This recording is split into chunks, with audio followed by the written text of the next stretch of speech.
Hanggang ngayon ay hindi pa rin mamatay-matay po mga kapida itong issue po ng pagkakatalaga po kay Senator Chis Escudero bilang presiding officer po ng impeachment court kamakailan lang po tinira po mga kapida ni Senator Amy Marcos itong ginawa po ng majority block mga kapida na piliin itong si Senator Chis Escudero para maging presiding officer mga kapida sa halip na si Senator Win Gatchalian po ang dapat po doon dahil malinaw naman daw sa konstitusyon na kapag hindi po ang Pangulo po ang nililitis mga kabida ang magiging presiding officer po sa impeachment trial walang iba po kundi ang Senate President mga kabida. Hindi naman daw dapat pagdebatehan yan kasi malinaw po sa debate po sa pagitan po ni dating COMELEC Chairman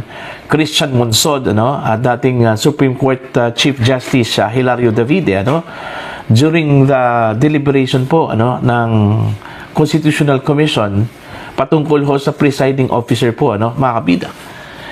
Ang nangyari tuloy katawa-tawa daw itong si Senator Win. Okay? Tinawag pa nga niya itong presiding officer po mga kabida dahil palagi hong nasa tabi po ng presiding officer po ng impeachment court na si Senator Chis Escudero mga kabida. Babasahin ko muna itong post po ng News 5 at ipaparinig namin sa inyo yung naging pahayag po ni Senator Amy Marcos po mga kabida. Presiding officer Senator Amy Marcos took a direct swipe at the election of Senator Chis Escudero as presiding officer of the impeachment court by referring to Senate President Sherwin Gatchalian as the presiding officer mga kabida. Ewan ko kung natatawa ba kayo dito. Okay? O yung ginawa po ni Senator Amy, pangungutsa yun. O talaga lang dinidepensahan lang po niya, itong si Senator Win na tinanggal bilang presiding officer po ng impeachment court mga kabida. Ito, pakinggan muna natin. Itong si Senator Amy Marcos po mga kabida. Uy, sobra naman kayo. Inaapi naman ninyo masyado si Sherwin. Senate President namin yan. Kaya lang, yan na nga yung sinasabi ko, nakakatawa tuloy yung itsura niya. Kasi bakit dalawa sila doon sa itaas? Alam naman natin, dati talagang ganon. Nung impeachment ni Presidente Erap, dalawa sila. Kasi nasa konstitusyon natin, kapag Pangulo, dapat, syempre, yung Chief Justice ang nakaupo, kasabay yung Senate President. Ito nga, nakakatawa tignan, kasi dalawa sila. Kung sana, walang papel si Sherwin na aming Senate President, bakit si Chis pa ang pinili? Yun na nga ang mahirap Kaya nga pinag-uusapan nga namin, natalo kami sa boto. Ang sa akin naman, kung napakaliwanag sa konstitusyon at napakaliwanag yung debate ni Christian Monsod, ni Chief Justice Davide, ang liwanag sa debate nila, hindi na kailangan ilagay na Senate President ang uupong presiding kasi, klaro naman, ang tanging exception lang kapag Pangulo, kaya Chief Justice. Yun lang naman ang liwaliwanag. Bakit pinag-dedebatehan pa? There's nothing to interpret. It's very clear. Ayan, napunta pa sa alanganin ng pobreng Sherwin. Pambihira naman. Pagkatapos nun, ginawa pa nila, they put it to a vote. Sa palagay ko, kahit bumoto pa ng 50 beses ang Senado tungkol sa konstitusyon, hindi namin mababago yan. Kasi constitutional yan. Kailangan i-amyenda yan through the usual process. Con-as, People's Initiative.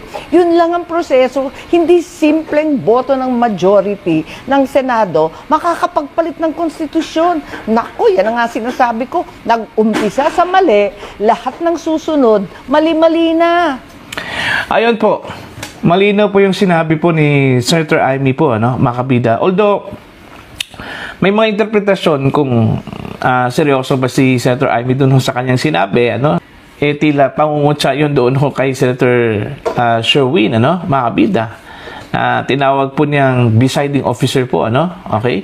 Pero, ang punto po doon, tama po mga kabida, itong si Senator Amy, malinaw naman doon ho sa conversation, okay, between Christian Monsod at Hilario Davide, mga kabida. Although hindi po nakalagay yan sa saligang batas. Malinaw po yan, hindi po nakalagay sa saligang batas yung pag-uusap po, yung debate between the two framers of the 1987 Constitution, mga kabida.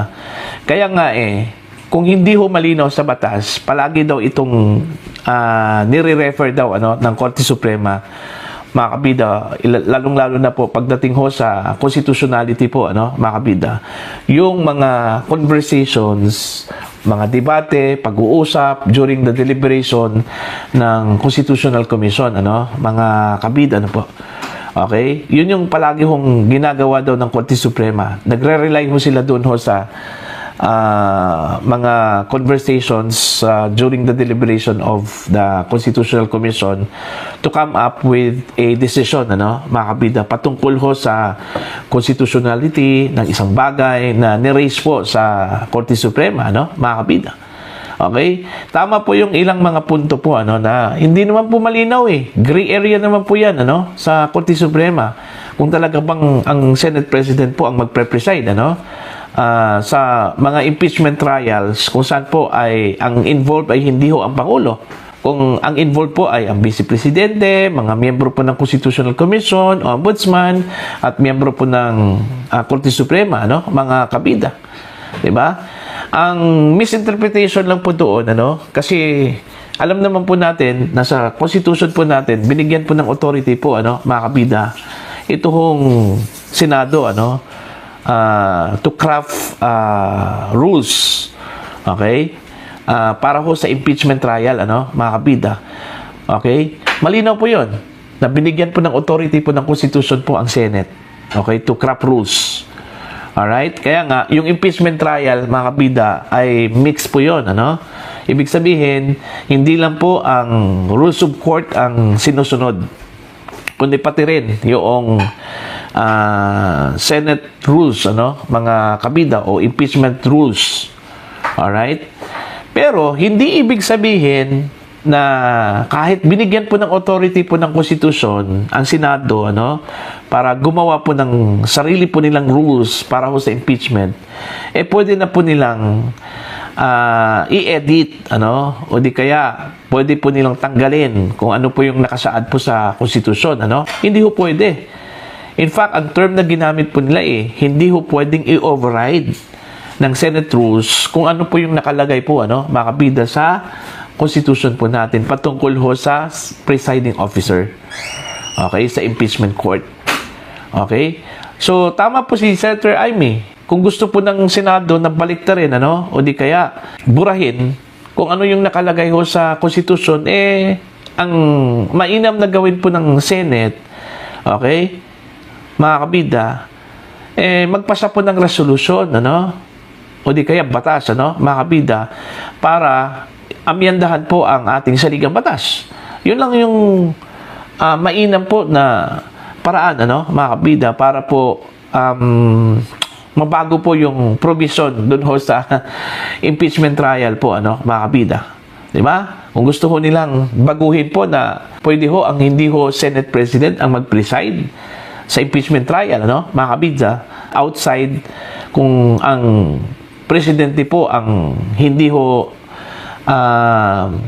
anong tawag dyan, nililitis, mga kabida, po. Okay? So, yun lang po, mga kabida. Meron pong pending petition ngayon, dyan po sa Korte Suprema.